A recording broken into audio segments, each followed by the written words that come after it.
¿Qué tal, señores? Hoy traemos a Espacio Abierto la PAU, la prueba de acceso a la universidad que en estos momentos preparan unos 10.000 estudiantes de Castilla y León. Queremos saber cómo ha evolucionado en el tiempo este examen que ya atisba un nuevo cambio para el próximo curso. A una semana vista, para que los alumnos de segundo de bachillerato de Castilla y León se sometan a esta prueba, debatiremos sobre si es el sistema de selección más justo, más adecuado. Antes, nos ponemos en contexto con el informe de Leticia Sánchez. Más de 10.000 alumnos en Castilla y León, 300.000 en toda España, viven estos días solo pendientes de la prueba de acceso a la universidad que arrancará en todas las comunidades, salvo Cataluña y Canarias, el próximo 3 de junio. Será más exigente que la prueba del año pasado porque se pone fin a los dos modelos de examen que habían regido desde la pandemia.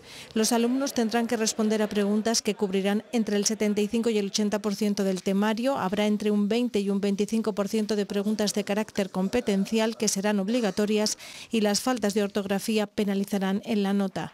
Para el año que viene habrá más cambios. La Conferencia de Rectores ha acordado que los modelos de examen sean similares en toda España para 30 de las 35 asignaturas. Establece la opcionalidad máxima que se puede permitir en cada pregunta y qué bloques de preguntas hay y cuánto vale cada una de ellas, pero sin entrar en el contenido.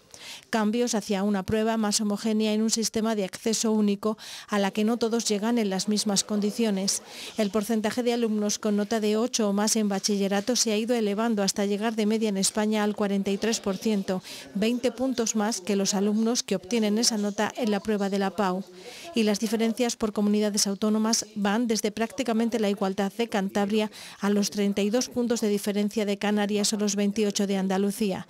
En estas comunidades, más de la mitad de sus alumnos tienen una nota de bachiller superior al 8, nota que no sacan en la PAU. En Castilla y León ese porcentaje es del 40%. Como la nota de bachiller pesa un 60% en el resultado final, eso explica datos como los que refutó el informe de una catedrática de estadística de la Universidad de Valladolid en 2016, que demostraba cómo este sistema está perjudicando a los alumnos de comunidades como Castilla y León, donde el 60% de sus estudiantes de medicina, por ejemplo, son de fuera de la comunidad. Para corregir esta situación, varias comunidades vienen reclamando desde hace años una prueba única. Nosotros seguiremos reivindicando una prueba única. Eso es cierto que es competencia estatal en coordinación con las comunidades autónomas. Las comunidades autónomas no tenemos competencia para establecer una prueba única. Hay una parte básica que es estatal. Eso lo seguiremos presionando y reivindicando. Los alumnos que se presentan a la prueba de acceso a la universidad han crecido en 56.000 alumnos en los últimos 10 años. 327.000 estudiantes hicieron la PAU en 2024. Bueno, pues las pruebas de acceso a la universidad, la antigua selectividad, la EBAU después y ahora la PAU siempre han estado muy cuestionadas. El distrito único en la asignación de plazas en las universidades se contrapone con las pruebas de acceso diferentes dependiendo de la comunidad autónoma donde se realice. Esa injusticia, entre comillas, se plasmó en ese informe que mencionábamos, en el informe Manu, cuya autora tenemos hoy con nosotros, Cristina Rueda, catedrática de Bioestadística de la Facultad de Medicina de la Universidad de Valladolid. Bienvenida. Gracias. ¿Qué es el informe Manu? Bueno, el informe Manu es un documento que demostraba, porque utiliza métodos científicos, que había una desigualdad de oportunidades en el acceso a la universidad en la época en la que se hizo y con los datos de aquellos años, ¿no? Demostraba que diferencias eran abismales entre comunidades como sobre todo Castilla y León y otras como Canarias o Extremadura, ¿no? Y eso hacía que estudiantes ya no solo mejor formados porque venían mejor formados de bachillerato, sino que incluso habían tenido un resultado de un examen mejor pero peor puntuado, no tuvieran acceso a carreras competitivas. Y eso hacía que en la Facultad de Medicina de Valladolid, por ejemplo, pues había un porcentaje elevadísimo que no cuadraba con lo esperado de estudiantes de fuera de Castilla y León. Ahí se refleja evidentemente la diferencia entre los niveles, no solo en bachillerato, sino también de las pruebas de selectividad en las distintas comunidades. Sí, pero encima contradictorios, o sea, siendo el bachillerato más exigente en Castilla y León, que lo sabemos, mejor formados, resulta que tenían peores resultados en la EBAU de aquella época. ¿Tenía que ver con la corrección? Es decir, al final tenía que ver con la dificultad, claro, con la dificultad y con la forma de corregir y que se ponían notas mucho más bajas, se ponían las notas que tenían que ponerse, o sea, lo razonable, porque lo que ocurre ahora es que las notas se han subido tanto. ¿Se ha generado una competencia entre comunidades autónomas ajena al propio estudiante, porque sus intereses son otros? Sí, sí, esto además en Castilla y León ha cambiado radicalmente, ¿eh? Ya no ocurre lo que ocurría hace 9 años o 8. Ahora resulta que ya se sacan buenas notas en Castilla y León también, pero se sacan tan buenas notas en todos los sitios que lo que está ocurriendo ahora es que la discriminación está complicándose muchísimo, porque hay demasiadas notas altas.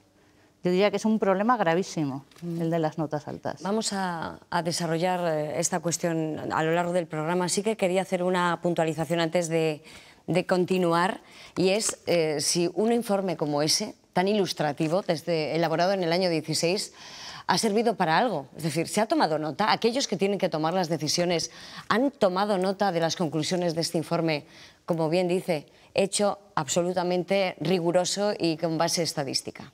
Pues tengo que decirte que no. No. Tajantemente no. Además, yo avisaba de lo que está pasando, ¿eh? En ese informe hace 9 años dije, lo que puede ocurrir es que las notas aumenten demasiado, y eso ha ocurrido. O sea, no solamente no se ha puesto en marcha muchas de las ideas que yo plasmaba en ese informe, sino que encima se han cumplido algunas de las premisas que decía yo que se iban a cumplir, desgraciadamente, ¿no? Se están dando. Porque yo en ese informe, que antes no te lo he comentado, pero creo que es importante decirlo, sí, proponía un método. Ah, pues de esto vamos a hablar, porque claro, si hay un informe donde se dicen los problemas, tiene que también haber un informe donde se plasme cierta conclusión y sobre todo cierta solución. Vamos a hablar de ello, Cristina, pero bueno, más allá de la controversia que está claro que envuelve históricamente a esta prueba de acceso a la universidad, lo que no cambian son los nervios, la presión de la primera de las decisiones que los alumnos asumen como adultos y que marcará su futuro personal y profesional. Todo ello se plasma en el reportaje elaborado por Fátima Pérez y Samuel Gómez. Lo vemos.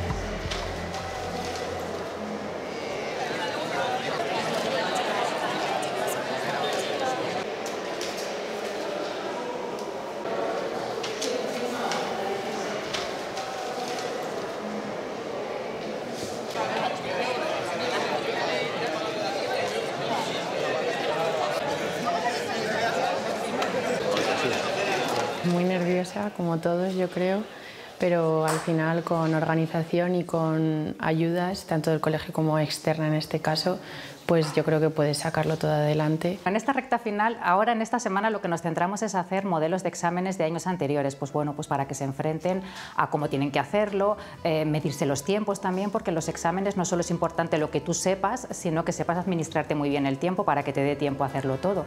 Entonces en estas semanas lo que practicamos es eso, básicamente, hacer exámenes y bueno, pues ver si alguna cosa ha quedado ahí un poquito olvidada, pues para repasarla. Sobre todo las que más me van a ponderar para la universidad es las que más estoy trabajando, que en este caso son matemáticas y química. Le digo a mi profesora Anabel lo que necesito, lo que me gustaría trabajar, en lo que me quedo más pillada.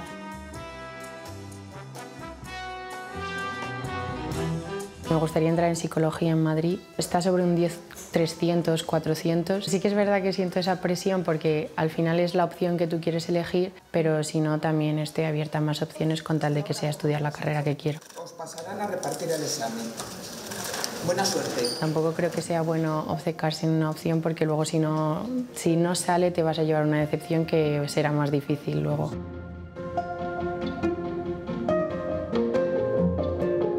Yo tenía claro que quería estudiar algo relacionado con el deporte y estuve mirando CAFID, estuve mirando fisio, pero al final me he decantado por el grado de educación primaria y salir de profe de educación física. Creo que es muy importante llevar el deporte en las edades tempranas. No me hace falta mucha nota, pero es que este curso he repetido, entonces no he dado las asignaturas de la EBAU, entonces pues me ha tocado ponerme al día. Está en un 7 con poco, Pero bueno, yo como tengo como soy deportista me hace falta un poco menos de nota. Al final son muchas horas entrenando y al final las horas que pasas entrenando no son las horas, no las puedes pasar estudiando. Estas semanas se intenta chuchar un poco más, acortar de un lado para ponerle horas al estudio, pero al final las horas son las que son. Si vengo aquí 2 horas, 4 horas, pues al final sí que son 4 horas que voy a estar estudiando y empleándome a fondo para que me van a cundir más que pues en casa, a lo mejor que tengo menos tiempo. Vengo aquí, estoy mis horas estudiando y luego ya es un peso que me quito de encima, me ayuda bastante. También tenemos gente que se prepara a subir nota, pues a medicina, a enfermería, que son carreras que tienen una nota muy alta y bueno, pues exigen la excelencia totalmente. Entonces también preparamos a esos alumnos. Quizá lo más difícil ha sido al asumir que los ejercicios van a ser competenciales, pues eso como que genera un poquito más de miedo, que no solo pregunten contenidos, pero luego la realidad es que en el modelo de examen no ha sido tan diferente. El contenido no ha cambiado, lo único que ha cambiado ha sido la estructura en la que van a preguntar las cosas. El modelo pandemia ya se ha terminado, elegir lo que uno quería y ahora pues bueno, vamos a tener una parte fija y luego otra parte de elección, pero no lo que nosotros queramos, sino lo que nos paute el examen.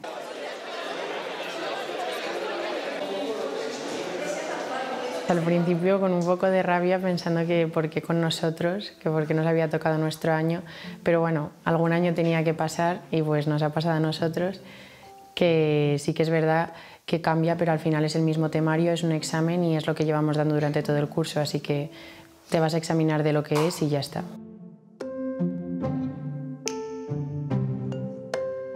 Con ganas ya de que llegue el día del examen, porque quiero que acabe ya, quiero quitármelo ya de encima. Sobre todo yo creo que me quitará nervios ese día, porque al final cuando te ponen un examen que es algo parecido a lo que a lo que has hecho, la misma estructura, pues no te viene de nuevo. Al final es un examen que dices tú, vale, es como si lo hubieras hecho ya, pero con preguntas diferentes.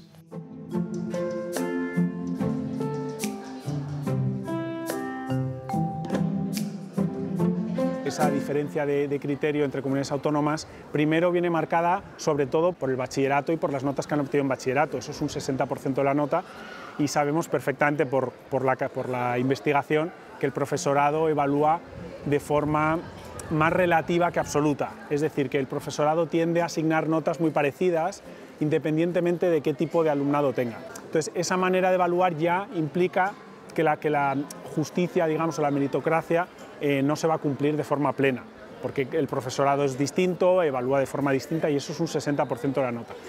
Del 40% efectivamente añadimos otro elemento más, que es que las comunidades autónomas tienen pruebas distintas, con estándares distintos y eso añade otro nivel más de complejidad, ¿no?, a la hora de hacer una prueba meramente objetiva o única para todas las comunidades autónomas. Yo creo que el objetivo a lo mejor más realista en el caso español sería que haya un componente común dentro de la prueba y un componente específico de las comunidades autónomas, ¿no? Un poco como ocurre con el currículum al final, ¿no?, que en función de la comunidad puede ser 50-50, ¿no?, para el estado de las comunidades o 60-40 si tienen lengua propia.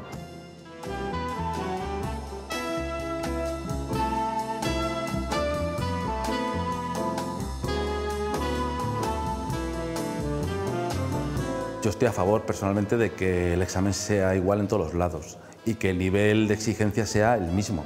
Creo que es jugando con las mismas cartas y las mismas reglas, pues todo es más justo. ¿Llegará ese momento? Bueno, pues ojalá, pero me parece complicado que llegue por lo menos en un futuro más o menos cercano. Los departamentos, en las reuniones armonizadoras con la universidad, pues llegan a ciertos acuerdos para que la universidad les indique por dónde va a ir esta PAU, que es más competencial.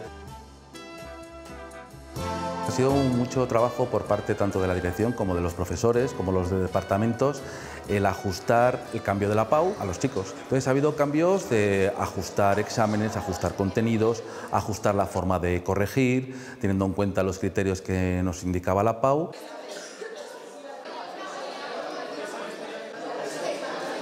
Lo que se intenta es que en los nuevos exámenes de la PAU se va a hacer preguntas relacionadas con que los chicos demuestren que han alcanzado ese tipo de competencias.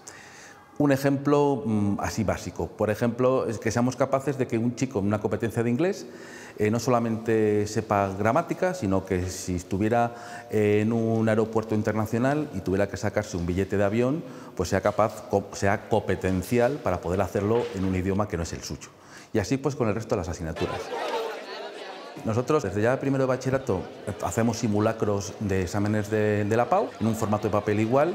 Y ponemos las mismas reglas en los exámenes, solo bolígrafo, nada de lápiz, por cada falta de ortografía se sanciona igual o parecido a lo como hace en la PAU, y se hace mucho hincapié en que los chicos no tengan esas faltas ortográficas, demostrándoles que luego pues bueno, es un hándicap en contra en el examen de la PAU.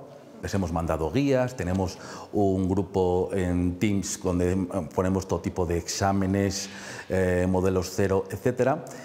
Y sí que están nerviosos, porque es una prueba importante. La verdad es que les estamos controlando que simplemente van a demostrar lo que han venido trabajando durante estos 2 últimos años, los 2 últimos cursos, que no van a tener ningún problema, que lo van a hacer bien, que sean ellos mismos, que están bien preparados.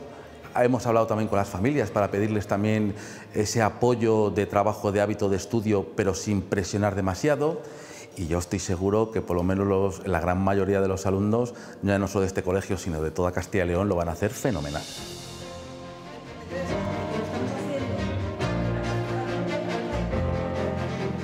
En estas clases sobre todo nos orientan sobre lo que puede caer, el tipo de ejercicios también, hacemos ejercicios muy parecidos a lo que creemos que va a caer. Entonces nos resulta bastante útil.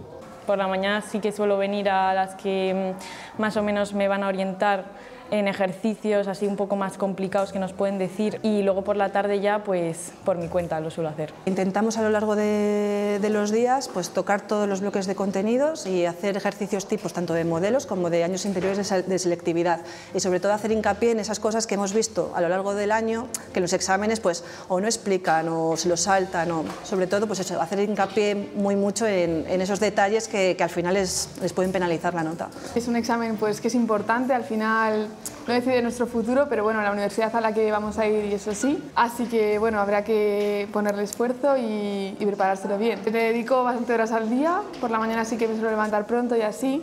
Y por la mañana, como me concentro más, pues le dedico a las asignaturas igual de más peso, y luego por la tarde pues a las de más práctica. Me he organizado con un calendario, por las mañanas también le suelo dedicar más tiempo a asignaturas con más peso como biología. Es un temario muy extenso, son 20 temas y bueno, pues igual no es lo mismo que estudiar C8 un poco más complicado, yo creo.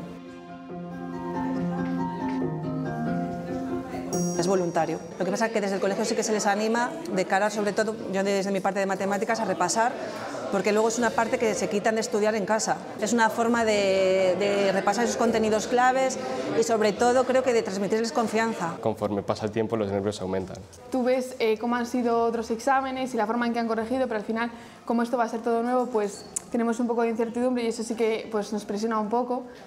Más que nada, pues eso ha cambiado todo, la forma de preguntar, la forma de calificar probablemente también. Guiándonos un poquito de otros exámenes y del modelo cero, yo creo que más o menos lo podemos llegar a sacar bastante bien. Al final hay que mantener el optimismo, porque son cosas de las que ya nos hemos evaluado, entonces no es nada nuevo, no es ninguna sorpresa. Al final es como un trámite.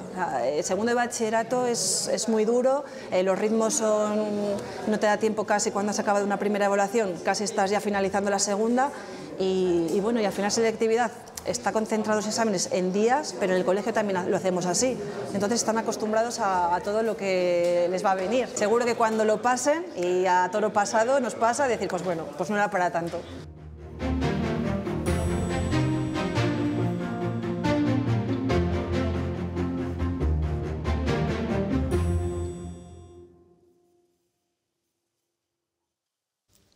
Cristina, parece que coherentes son los chavales los que van a enfrentarse a esa prueba. No sé si la prueba se adapta a ellos a lo largo del tiempo o son ellos los que se tienen que adaptar a las pruebas, porque como decía, hemos empezado, ya no quiero acordarme de la reválida famosa o la PREO, pero sí la selectividad, después la EBAU, ahora la PAU, han ido evolucionando y no sé si es porque se ha adaptado a los chavales o es a la inversa. ¿Tú qué crees? Hombre, a la inversa, claramente. Los chicos tienen que... Bueno, más bien los chicos, los profesores, que son los que me dan también bastante pena, los profesores de instituto. Cada año les cambian los baremos y cómo hay que enseñar también. Entonces los chicos se adaptan, pero los que tienen que primero conocerlo todo bien y son responsables de transmitírselo a los chicos son los profesores. Precisamente en este último modelo, el que implantan con la PAU este año, ha habido cambios casi hasta después de iniciado el curso. Es el caso de Castilla y León, por ejemplo, las obras literarias, que empezamos teniendo 16, echamos un vistazo al resto, íbamos en desigualdad de condiciones y reflexionamos y decimos, venga, solo 8. Esto no es serio tampoco para los profesores, para los críos. Al final es eso lo que te hace cambiar un poco de tu línea, ¿no? Te genera estrés. O sea, lo que se están consiguiendo, desde luego, es que aumente muchísimo el estrés y la ansiedad. O sea, yo no soy nada protectora, o sea, con los alumnos. Te podrían decir mis estudiantes de medicina, ¿no? Pero lo contrario tampoco. O sea, ¿para qué provocar tanta ansiedad? Es que me parece innecesario absolutamente. Porque nosotros, bueno, yo recuerdo, pues esto lleva muchas décadas ya funcionando, todos hemos pasado por ahí, pero yo no sé si en este momento es en el que más presión pueden tener los estudiantes. Porque yo no lo recuerdo, quizás es verdad que han pasado muchos años, pero no lo recuerdo con esa presión, con esa incertidumbre, con ese salto al vacío de parecer que te juegas tu futuro a una carta. ¿La teníamos de aquella también? ¿Se nos ha olvidado? ¿Qué pasa ahora? No, yo creo que no, que esto lo ha provocado la competencia para entrar en los títulos demandados y que además ahora parece que tienes que estudiar medicina o tienes que estudiar el doble grado de matemáticas e informática o matemáticas y física. Parece que si no estudias eso, pues ya no eres tan bueno, ¿no? Y eso es lo que antes no pasaba. O sea, yo por supuesto me acuerdo que yo pasé mal cuando hice mi selectividad hace mucho más tiempo que tú, pero no tenía ningún problema en la nota. O sea, no me preocupaba qué nota, sino, hombre, sacar una buena nota y después seleccionar un poco la oferta que... Pero no tenía, o sea, no existía esa presión porque no existía esa competencia de entrada en determinados grados. De hecho, no tanto, es verdad que en el informe hemos visto que se ha incrementado el número de matrículas para hacer la PAU, cosa que tiene que responder a algo. Todos queremos ser universitarios ahora. Ya, sí, eso también. Ya te digo yo que no llegan preparados todos, ¿eh? Ya. O sea, eso es un error absoluto, pero bueno, ¿qué vamos a hacer? Es la sociedad que ha hecho ver a los chicos que parece que es el único camino, el mejor, y eso es falso, absolutamente falso. O sea el caso, bueno, volviendo un poco al informe y a ese planteamiento de que sí hay solución, es decir, parece que llevamos peleando por una EBAU única, una selectividad única tantos años que parece que es imposible llegar a un acuerdo. ¿Realmente hay una solución para que sea todo esa prueba de acceso más homogénea, más equilibrada y sobre todo más objetiva? Porque del reportaje también da la sensación de que hasta puede haber un componente de subjetividad en la prueba de este año. Y de suerte. Y de suerte, claro. Suerte. Pues sí hay una solución muy sencilla, además, sí, que yo propuse hace 8 años o 9, y que es usar, además de las notas, que no tenemos por qué no usarlas, pero usar para ordenar, porque el objetivo, ¿cuál es el objetivo de la PAU? Primero, claro, el objetivo es, primero, determinar si los estudiantes están suficientemente preparados. ¿Cuántos aprueban? El 98%, ¿no? O sea, eso es un objetivo que se cumple sobradamente. Sí, sí, sí. El segundo objetivo, por el que se genera tanta ansiedad y el que hace que haya tanta preocupación y tanta polémica, es que da lugar a un orden de acceso, ¿vale? Entonces, lo que importa en la PAU es el orden de acceso. Si seguimos utilizando exámenes distintos, es como si en vez de ser, por ejemplo, un examen fuera una carrera, ¿no? Y tuviéramos que en una comunidad tuvieran que hacer una carrera de 1 kilómetro subiendo un monte, y en otra comunidad tuvieran que hacer una carrera de 1 kilómetro bajando una ladera de una pista, además lisa, ¿no? Entonces, que valiera lo mismo. O sea, el tiempo que llega, el que llegue antes, mejor. Bueno, pues es que no es el mismo, es imposible. Imaginamos que un atleta va a las Olimpiadas con esa marca, uno con la marca de subir una cuesta y el otro con la marca de bajar una ladera, ¿no? Sí, sí, sí. Y a igual, pues no puede ser. Entonces, hay un sistema muy sencillo, o sea, no es nada complicado y que además utilizan en muchísimos países, para empezar en Estados Unidos, que el examen de acceso es un examen que se valora utilizando percentiles, que no son ni más ni menos que el orden que cada estudiante ha obtenido en el examen respecto a los que se examinan igual que él. De tal manera que tendríamos un orden para los estudiantes de una comunidad y de un año, porque hoy lo gravísimo de este año también es que va a generarse desigualdades entre promociones. Claro, porque este año... Ya no las que tenemos territoriales, claro, sino las de este año la promoción precedente. Va a ser más difícil, ya han avisado, ¿no? Bueno, todo depende cómo corrijan, ¿no? Pero ya han avisado que van a ser... Puede ser que las notas sean más bajas. Sí, sí. Y entonces los de la promoción del año pasado tienen ventajas.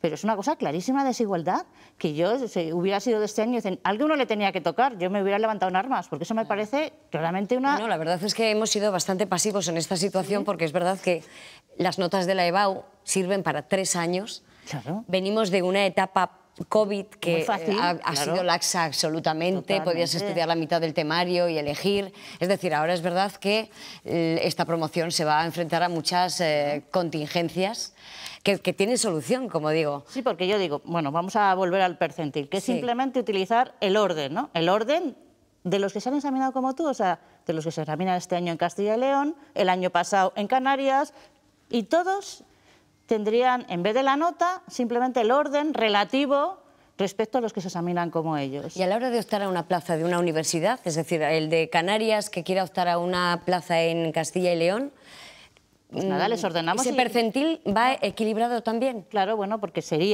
optarían de alguna manera al mismo porcentaje de estudiantes de Canarias a medicina que de Castilla y León. Es decir, si en Canarias hay 100 estudiantes y 10 son los que tienen notas más altas, en Castilla y León si hay 200, pues serían 20. O sea, el mismo porcentaje. Es decir, seleccionar por arriba, es decir, las máximas notas de cada... No, ordenar por un número que es el percentil. Sí, pero ese percentil tampoco sería objetivo, es decir, no sería homogéneo. Porque esa nota se la pondría alguien, ese percentil. No, el percentil tú pones la nota en Castilla y León, ¿no? Y entonces ordenas.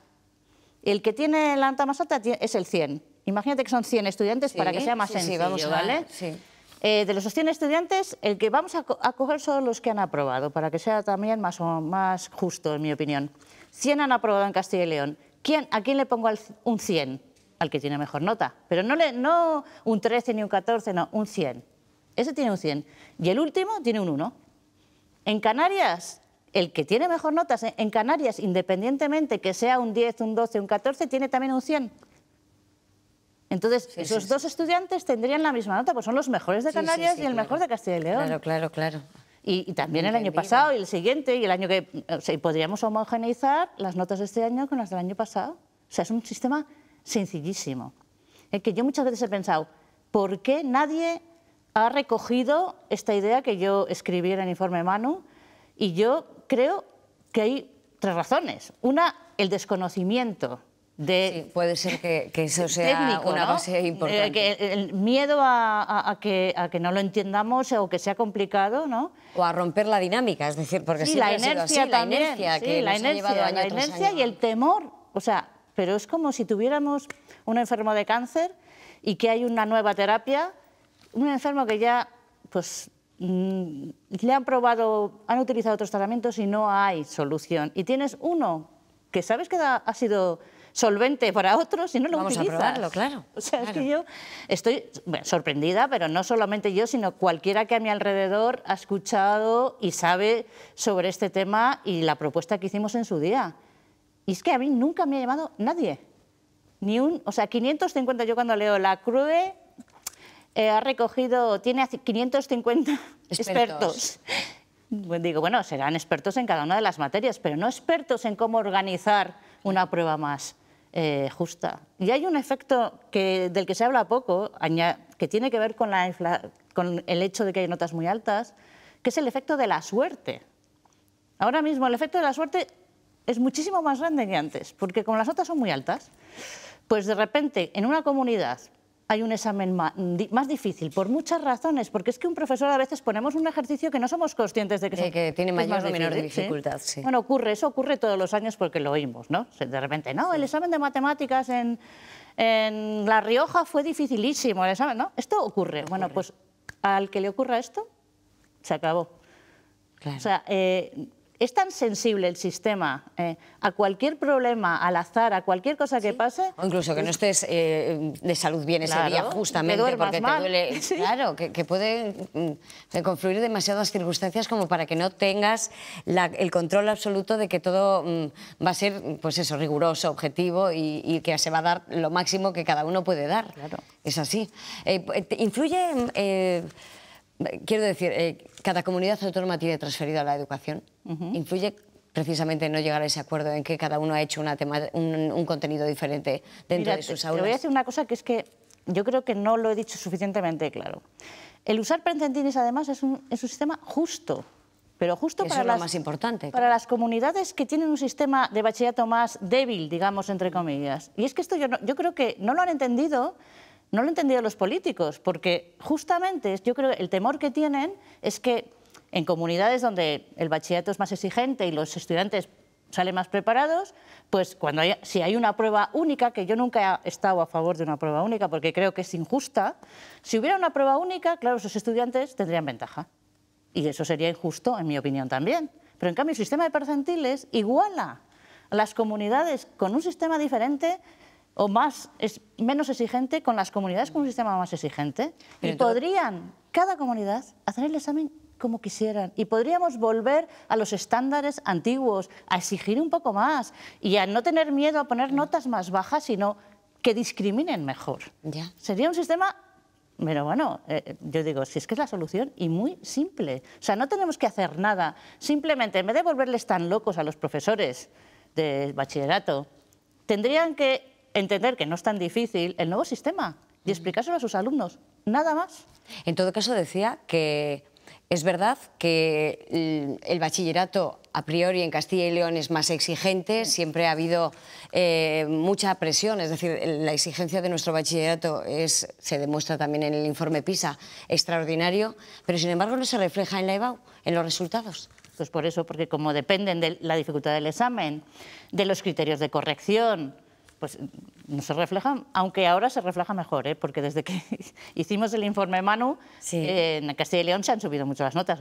Yo digo gracias a Dios porque por lo menos no tenemos el problema grave que teníamos, por ejemplo, de que nos estábamos quedando sin estudiantes de medicina, que luego, ¿quién va a ejercer la medicina en los pueblos de Castilla y León si no estudian los propios castellano-leoneses medicina, ¿no? De todas maneras, ¿cuál es el criterio de los chavales a la hora de elegir su grado? Porque claro, es verdad que en años pretéritos teníamos precisamente la posibilidad de elegir 4 carreras, pero es que ahora hay tantísimos grados y también se mueven por modas y de repente ahora queremos ser todos médicos o ser todos astronautas y hacer una ingeniería aeronáutica, es decir...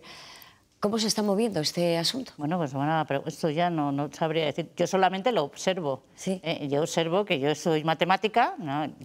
Durante muchos años. Era una carrera de muy poca gente, ¿no? Hemos tenido años con muy poquísimos estudiantes y ahora está... Bueno. Todo el mundo quiere estudiar matemáticas, pero ¿cómo es posible que todo el mundo quiera estudiar matemáticas cuando es una materia realmente, en fin, complicada y muy abstracta? O sea, no es razonable que a los chicos les interese tanto las matemáticas, ¿no? Porque siempre es algo pues de muy poca gente, algo que, bueno, que le gusta a los que somos un poco más raros, ¿no? Tenemos una manera de pensar diferente, pues no, ahora todo el mundo quiere estudiar matemáticas, es sorprendente, muy sorprendente que los chicos se muevan tanto por las modas. Además, es sorprendente, es una pena porque además fracasan muchos, y volvemos otra vez al problema del estrés, la ansiedad, el fracaso que también... deberíamos evitarles. Eso es lo que me ha llamado la atención un poco, que era el denominador común, esa presión, sobre todo la presión respecto a una nota de corte, que en teoría todos hemos ido a esa prueba pues a intentar sacar la máxima nota posible, pero es que ya ahora hay ese valor añadido que es, es que para hacer la carrera que yo quiero tengo que tener un 13,4 o un 12,9. Bueno, la verdad es que así no fluye, así no creo que salgan las cosas bien. No, y además es que es normal, yo cuando... recojo los datos de mis estudiantes en la Facultad de Medicina y les pregunto sobre las notas y el gráfico, que habéis enseñado algún gráfico, pues yo tengo mis gráficos de cómo ha evolucionado la nota, bueno, yo les digo, les enseño, digo, ¿os parece que esto es razonable? O sea, que las notas estén tan altas, que es que hasta los gráficos, desde un punto de vista estadístico, dicen que algo no está funcionando bien. O sea, porque las notas estamos por encima de 13,5 en la mayoría de los casos. ¿Qué diferencia hay entre un 13,5 y un 13,8? ¿Cómo es posible que 3 décimas discriminen el talento? Porque eso ya es extraordinario, un alumno que venga a esas no tan notas. Extraordinario, lo triste es que no es tan extraordinario. En todo caso, la nota de corte está en paralelo al número de plazas, porque claro, ahí está otra disyuntiva. Es decir, hay facultades que ofertan, facultades de universidades públicas que ofertan tan pocas plazas, que es lo que eleva esa nota. Claramente, por ejemplo, el doble grado de Matemáticas y Física en la Universidad de Valladolid, no sé si tiene 15 plazas, si estoy siendo demasiado generosa. ¿Y eso por qué ocurre? Es decir, nunca ha ocurrido que haya tan poca oferta para tanta demanda, porque es verdad que estamos demostrando que cada vez son más los estudiantes. Toda la razón, pero yo ahora como profesora, que doy clase en un doble grado también, el de Estadística e Informática, que tiene también una nota de corte muy, muy alta, y nosotros creo que tenemos 40 estudiantes y es que la verdad no damos abasto para tener más. O sea, no tenemos capacidad. Capacidad física, capacidad de profesionales, capacidad de profesionales. Igual que está tan de moda estudiar matemáticas, pues lo que no está de moda ya es dar clase de matemáticas. Entonces, claro, no tenemos... es muy difícil encontrar gente, ya que haga la carrera investigadora, que es una carrera dura, y para quedarse en la universidad es complicado. O sea, no tenemos capacidad para poder dar más clases. Y la Facultad de Medicina, que también doy clases en la Facultad de Medicina, está limitada. O sea, las condiciones en las que damos las clases no son nada buenas. Clases de muchísimos alumnos... Va a ser la creación, porque claro, al final parece que todo es política, todo, pero la creación de esas dos facultades nuevas de medicina, una en Burgos y otra en León, va a aligerar esta presión, va a bajar un poquito la nota de corte y sobre todo vamos a tener esos profesionales a un lado y al otro de las aulas, es decir, vamos a tener profesionales que formen a nuestros profesionales de medicina con esa amplia oferta con dos facultades más. A mí me parece tremendo que haya dos facultades más de medicina en Castilla y León, tremendo por muchas razones. No hay profesionales, no hay docentes y no solamente eso, es que las previsiones de necesidad de médicos de aquí a 10 años van a cambiar muchísimo. Entonces, no solamente no hay capacidad ahora formativa, sino que no es necesaria tantos médicos en el futuro. O sea, yo tampoco entiendo, o sea, se necesita bastante más cultura estadística y analítica en la política, porque deberían hacer mejores previsiones. Cierto. Bueno, todavía nos queda mucha conversación por delante, Cristina. Eso sí, quiero hacer ahora una pausa, pero volvemos enseguida con Espacio Abierto, este espacio abierto dedicado a la prueba de selectividad antigua, PAU, que es la de este año. Volvemos enseguida.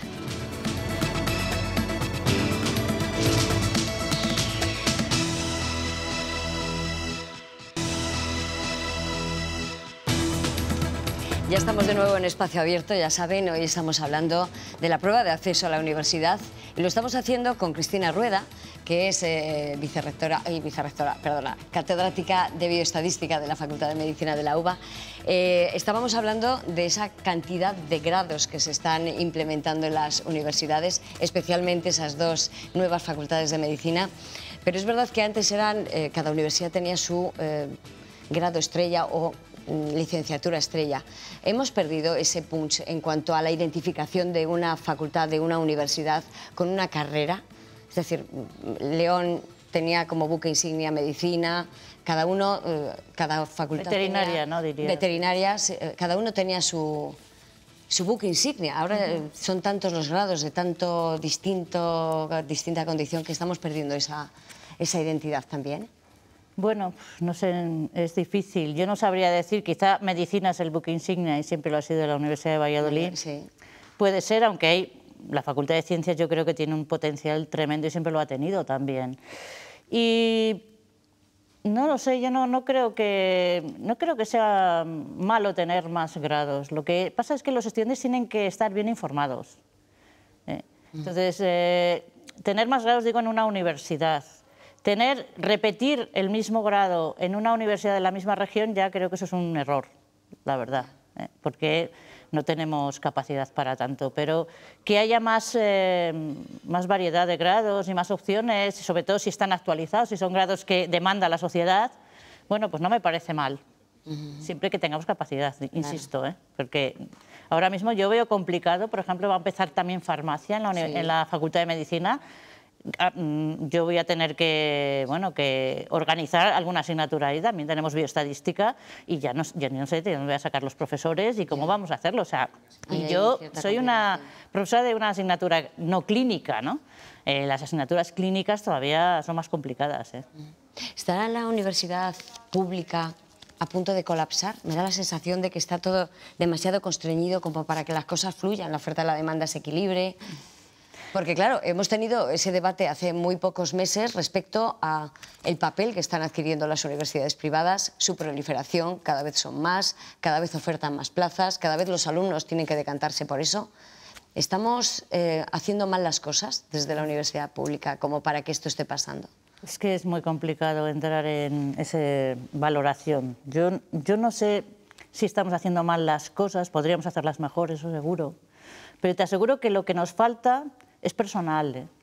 Entonces, al final esto se reduce a que nos falta financiación, nos falta un empuje, nos falta un poco cambiar a un sistema un poco más americano, donde, por ejemplo, hay empresas que entran en la universidad donando, haciendo donaciones o colaboraciones. Ese tipo de cambio sería muy positivo. Y efectivamente no lo estamos haciendo.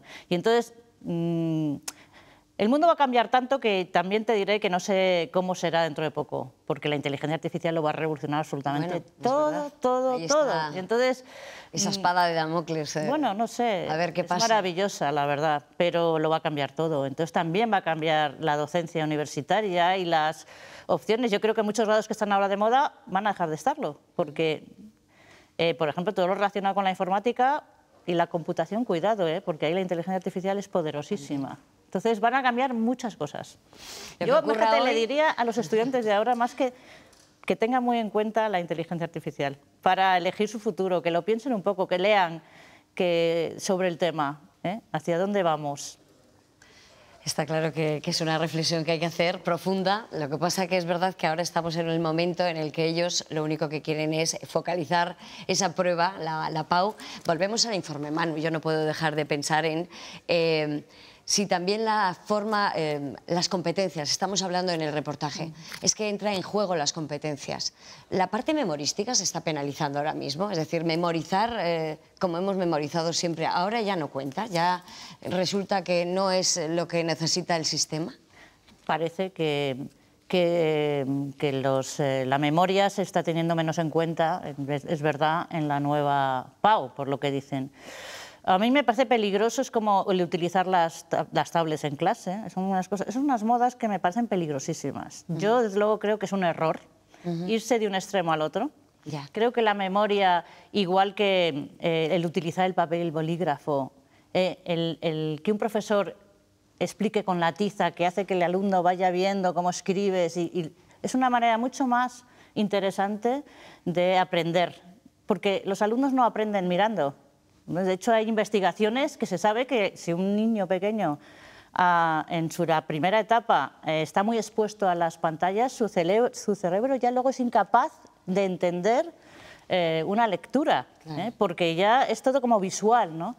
Y el espíritu crítico se desarrolla cuando una persona le dedica un tiempo, le cuesta entender las cosas, las tiene pausadas, y lo que estamos haciendo ahora es peligroso. O sea que lo de la memoria, que es lo que me preguntabas, que me he enredado con otra cosa, no, pero bien traído. La memoria es más de lo mismo. O sea, yo siempre, fíjate que yo examino de una asignatura que es de matemáticas, es estadística, y yo siempre les digo a mis estudiantes que no quiero que aprendan nada de memoria, pero estoy empezando a cambiar. Porque, claro, cuando tengo que ir contracorriente, ¿no? Sobre todo en la Facultad de Medicina, donde la memoria siempre ha sido pues una habilidad muy importante, ¿no? Entonces yo siempre, no, aquí de memoria nada, yo os dejo traer hasta hojas con todas las fórmulas y tal, pero voy a empezar a darle vueltas porque claro, uno tiene que potenciar lo que a los chicos les falta.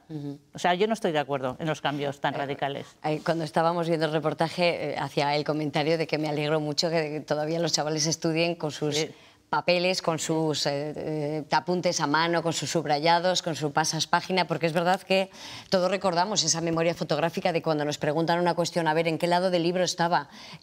¿Cómo estaba la ilustración y dónde estaba el subrayado negro? Eso también es memoria, aunque después lo desarrolles. Entonces, sobre una pantalla, sobre una tablet, por mucho que estudies eso, no lo vas a tener. Es decir, ¿está cambiando los sistemas de estudio también o siguen lo mismo? No, están cambiando muchísimo, pero el problema es que no es el sistema de estudio, es el sistema de aprendizaje, es que no aprenden los estudiantes así, no aprenden. Y como la moda es, no vamos a suspender mucho, hay que poner notas muy altas, pues se está dejando pasar y se está dejando pasar, y yo hay veces que aprobamos a estudiantes que terminan la carrera y digo, pero ¿cómo hemos podido consentir que estos estudiantes terminen la carrera si no saben las cosas más básicas? Está claro que no hay ya un percentil, como decíamos antes, ¿no? Ahora ya el hecho de en sí de tener un 8, un 9 en tu bachillerato parece que ya no es demasiado relevante, cuando antes tendría que ya ser el pase casi definitivo. Luego, ¿verdad? y es un error, pero muy grave, ¿eh? Muy grave. Lo de las notas altas es un error gravísimo. Además, les hace creer a los chicos, ¿eh? Hay muchos chicos que tienen un 9 que tendrían que tener un 6, te lo digo sinceramente, y eso es malo para ellos, porque luego llegan a una carrera y no entienden nada y tienen que abandonarla y hay una frustración tremenda. O sea, y yo creo que eso es un error, o sea, que hay muchos 9 que deberían ser 6 o 7, así de claro, mira, un titular. Y eso se nota, evidentemente, cuando empiezan las carreras, No te lo cuando puedes ni empiezan imaginar, los grados. pero ni imaginar. Sí. Y cada vez es peor. ¿Hemos tratado a los estudiantes de forma demasiado proteccionista? Sí, definitivamente sí. Yo soy una profesora dura, mis estudiantes lo saben y me critican por ello, pero yo es que muchas veces les veo también como mis hijos, todavía les veo como mis hijos, que he tenido hijos hace poco en la universidad, y yo digo, es que yo a mis hijos no les dejaría, no querría ser tan blanda con ellos, porque la vida no es así. Y se tienen que enfrentar a muchas cosas, entonces hemos sido demasiado laxos, sí, en general. Claro que sí, la sociedad, los profesores, todos, los padres. Cristina, llegamos ya al final. Sí que me gustaría un par de reflexiones. Primero, ¿cómo podríamos hacer llegar tu mensaje a quienes toman las decisiones? Y segundo, ¿qué mensaje les trasladarías a esos chavales que hemos estado viendo en ese reportaje, que están preparándose para su futuro y que ven que esto es la decisión definitiva, casi en el primer momento de su edad madura, ¿no? Bueno, la primera, yo diría a las autoridades que no tengan miedo, que es un sistema justo, precisamente es un sistema justo y muy simple, que no tengan miedo. Yo estoy dispuesta a explicárselo a quien sea y que miren un poco más allá, que en Estados Unidos se usa, que en Francia se usa, que en otros sitios se usa, ¿vale? Y a los chicos, no os preocupéis, no pasa nada. No pasa nada, o sea, hay muchas opciones. La vida es una aventura, es muy larga, hay que afrontarla con optimismo y si te tropiezas, pues te levantas. Ningún problema. Y generar esa cultura del esfuerzo, del sacrificio, de también gestionar los éxitos y las frustraciones y los fracasos. Bueno, pues esa es la vida misma. Exactamente. Así que, bueno, este es el primer paso para la edad adulta, así que adelante, ánimo a todos, suerte, que yo creo que esto no se puede decir, porque como apuntabas, ese factor suerte quizás sea una penalización. Sí. Cristina Rueda, mil gracias por enseñarnos lo que es ese informe Manu, muy ilustrativo, y por ponernos también en antecedentes de lo que está siendo esta evolución de ese sistema selectivo hacia las universidades. Gracias. De nada, a vosotros. Y a ustedes, como siempre, les emplazo a un nuevo espacio abierto. Como siempre, será en cuestión de 7 días. Disfruten de la semana. Hasta entonces. Adiós.